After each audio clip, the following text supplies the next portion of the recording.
میں تجھے بغیر میک اپ کے دیکھنا چاہتا ہوں، میری ہمت دیکھ میں کیا چاہتا ہوں۔ تشریح: اس شعر میں شاعر خود کا دھماکہ چاہتا ہے۔ کچھ لڑکیاں ایسی بھی ہوتی ہیں جو اپنی شادی کی بات سنتے ہی کمرے میں جا کر اندر سے کنڈی لگا کر خوب ناچتی ہیں۔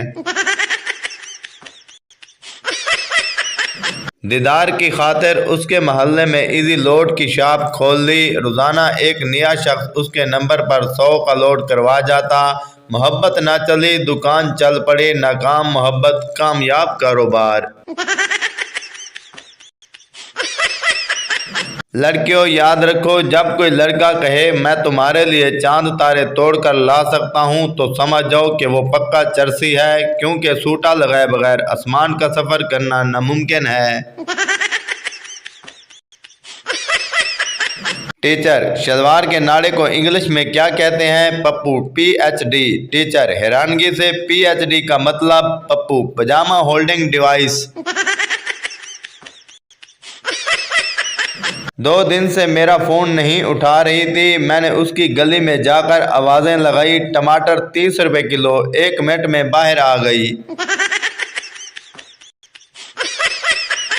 کڑوا سچ: اگر آپ کے پاس 5000 روپے ہوں اور آپ کی بیگم کے پاس 300 تو دراصل آپ کی بیگم کے پاس 5300 روپے ہیں۔ ریاضی گئی تیل لینے۔ اگر آپ کے سر پر بال نہیں رہے تو سر پر سونا یوریا لگائیں۔ جب یوریا زمین سے کدو نکال سکتا ہے تو کدو جیسے سر سے بال کیوں نہیں؟ ابو: بیٹا آپ کو امی پسند ہیں یا ابو؟ بچہ: دونوں ہی پسند ہیں۔ ابو: کسی ایک کا بتاؤ نا۔ بچہ: دونوں ہی پسند ہیں۔ ابو: اچھا اگر میں امریکہ جاؤں اور امی پیرس تو آپ کس کے ساتھ جائیں گے؟ بچہ: پیرس، کیونکہ پیرس مجھے پسند ہے۔ ابو: اچھا اگر میں پیرس جاؤں اور امی امریکہ تو آپ کس کے ساتھ جاؤ گے؟ بچہ: امریکہ۔ ابو: پیرس کیوں نہیں؟ بچہ: پیرس ایک دفعہ دیکھ لیا نا۔ ابو: جا او ماں کول، ماں دا چمچا۔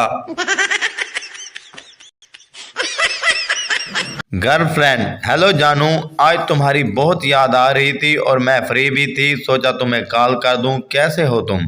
کافی دن ہو گئے ملے نہیں۔ لڑکا: ابھی میری تنخواہ نہیں ملی۔ گرل فرینڈ: اچھا چلو ماما آ گئی ہیں، ابھی بات نہیں ہو سکتی۔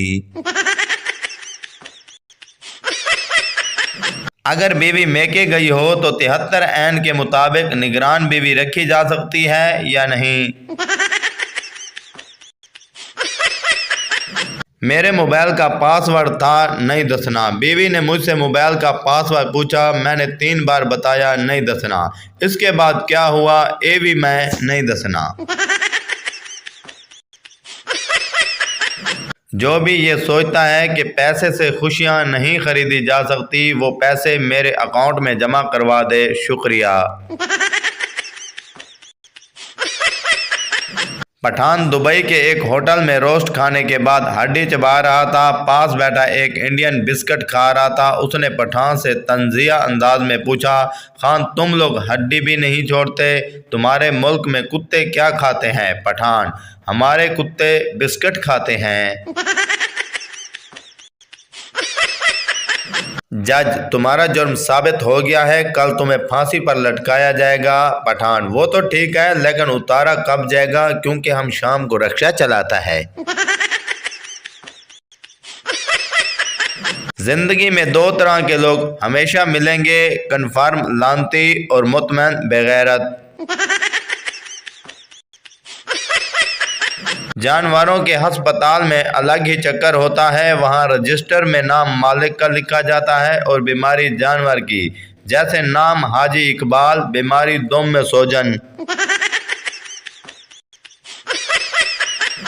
اتنا سنگل ہوں کہ جان لکھتا ہوں تو موبائل آٹو کریکٹ کر کے جاپان لکھ دیتا ہے۔ جتنا پاکستانی عورتیں دوسری شادی کے نام پر آگ بگولا ہوتی ہیں، جنت میں ان پر کیا بیتے گی، جب ان کے خاوند کے دائیں بائیں حوروں کا جرمٹ کھڑا ہوگا، ایک فروٹ کھلا رہی ہوگی، ایک دودھ، ایک پنکھے سے ہوا، ایک پاؤں کا مساج کر رہی ہوگی۔ ایک شخص کو اتنی زور سے چھینک آئی کہ اس کی پتلون ہی اتر گئی اور مسکرا کر بولا، آج تو یاد کرنے والے نے حد ہی کر دیتی ہے۔ ایک ناکام عاشق کی غزلی شاعری۔ اس طرح سے ستانے کی ضرورت کیا تھی، کمینی دل کو جلانے کی ضرورت کیا تھی، جو نہیں تھا عشق تو کہہ دیا ہوتا، اپنی اوقات دکھانے کی ضرورت کیا تھی۔ معلوم تھا اگر یہ خواب ٹوٹ جائے گا منحوس تو پھر نیند میں آنے کی ضرورت کیا تھی، عشق پر لگتی رہے گی ہر دور میں پابندی، ایک عشق کی واٹ لگانے کی ضرورت کیا تھی، مان لو اگر یہ ایک طرفہ محبت تھی تو بھوتنی، مجھے دیکھ کر مسکرانے کی ضرورت کیا تھی۔